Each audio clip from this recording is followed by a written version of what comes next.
Malayo pa, pero malayo na. Hanggang saan kaya ako dadalhin ng pangarap ko? Yan yung tanong na palaging tumatakbo sa isip ko. Na marahil, ganun din sa isip mo. Kasi kung titignan mo, kakaiba talaga yung ginagalawan nating mundo. Parang minsan, nagtitripan na lang tayo. Paikot-ikot na lang yung sitwasyon na paulit-ulit kang natatalo. Oo, minsan, may araw na panalo ka, pero mas madalas pa rin yung nadedehado.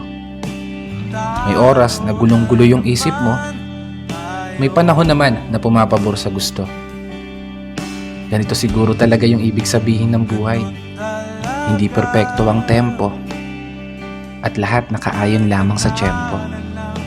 Pero kahit ganon, dapat magpasalamat pa rin tayo.